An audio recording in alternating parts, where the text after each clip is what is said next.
মৃত্যু ধোঁকা থেকে বাঁচার। হ্যাঁ, মৃত্যুর সময়ে শয়তানের ধোঁকা থেকে বাঁচার জন্যে আল্লাহ সুবহানাহু ওয়া তাআলার কাছে অগ্রিম পানাহ চাইতে হবে। আর হ্যাঁ, আপনজন যারা মৃত্যুর সময়ে কাছে থাকে তারা আউযু বিল্লাহি মিনাশ শাইতানির রাজিম পড়বে, তারা আয়াতুল কুরসি পড়বে, তারা লা ইলাহা ইল্লাল্লাহর তালকিন করবে। সবচেয়ে বড় কথা, আল্লাহ সুবহানাহু ওয়া তাআলার দেয়া তৌফিক ছাড়া, আল্লাহর দেয়া সাহায্য ছাড়া শয়তানের ধোঁকা থেকে বাঁচার কোনো পথ নাই। আর এটার জন্যে বারবার আল্লাহর কাছে সাহায্য চাইতে হবে। আল্লাহ তাআলা আমাদের সবাইকে মৃত্যুর সময়ে শয়তানের ধোঁকা থেকে হেফাজত করুন, আমিন, আল্লাহুম্মা আমিন। যেমন ওই সময়ে বিখ্যাত গল্পের মতো পাওয়া যায়, অনেক পিছনে যারা মৃত্যুবরণ করেছেন তাদের মৃত্যুর সময়ে শয়তান এসে বিতর্ক করেছে। তো একজন তো বলেছেন, আমি বিনা বিতর্কে বিনা দলিলে আল্লাহ এক জানি, যা তোর কথা শোনার দরকার নেই, ফিনিশ।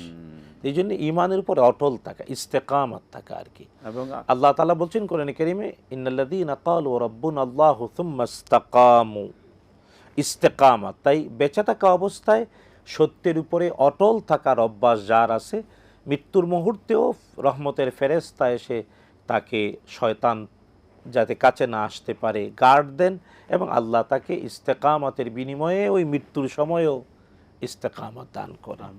আল্লাহ আমাদের কবুল করুন। সেই ক্ষেত্রে যারা যিনি মানে মানে অবস্থা যার খারাপ হয়ে যায়, আশেপাশে যারা থাকেন, প্রিয়জন, আত্মীয়স্বজন যারা, তাদের দায়িত্বটা অনেক বেশি থাকে। তারাও সময়টা অস্থির হয়ে যান, বিভিন্ন রকম শুনেন, আমি এখানে আমার একটা স্মৃতির কথা বলি। সেই ক্ষেত্রে আসলে কিভাবে বুঝতে পারবেন বা কিভাবে? ব্যাপারটা হলো, যখন সাকরাত শুরু হয়, সাকরাত, আল্লাহ বলছেন কোরআনে কারীমে, ওয়াজাআত সাকারাতুল মাউতি বিল হক, মানে মৃত্যু যন্ত্রণা। মৃত্যু যন্ত্রণা। তো মৃত্যু যন্ত্রণা শুরু হয় পায়ের পাতা থেকে। এবং আমাদের সমাজে যারা বিজ্ঞ এবং ডাক্তার বা বয়স্ক বিজ্ঞ মানুষ, তারা বুঝে, পায়ের পাতায় হাত দিলেই বুঝতে পারে লোকটা আর বাঁচবে না, তার মৃত্যুর চূড়ান্ত প্রক্রিয়া শুরু হয়ে গিয়েছে। যখন কারো সাকরাত শুরু হয়, তখন হাত পা ঠান্ডা হয়ে যায়, পা ঠান্ডা হয়ে যায়, পা ঠান্ডা হয়ে যায়, পায়ে রক্ত চলাচলের স্বাভাবিক উষ্ণতা আর থাকে না, এবং আরও বেশ কিছু লক্ষণ আছে।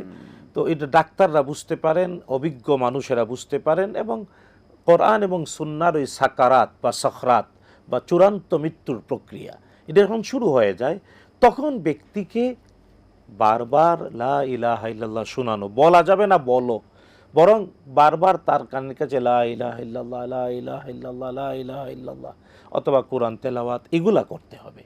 এবং আমাদের সোসাইটিতে দুর্ভাগ্য এখন এমন হয়েছে, যখন কারো এমন সাকরাত শুরু হয়, তখন আমরা বরং তাকে হাসপাতালে ভর্তি করে, একটা পেরেশানি থাকে, হুলস্থুল হয়ে যেতে একেবারে এগুলা করা উচিত না।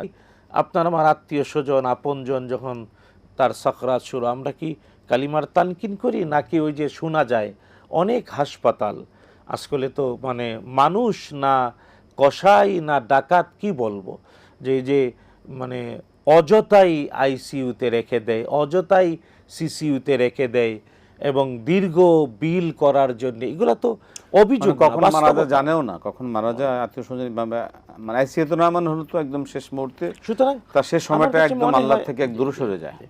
এই জন্যে আমাদের উচিত ইসলামের মৌলিক শিক্ষায় ফিরে আসা। আল্লাহ তাআলা আমাদের তৌফিক দিন, আমিন।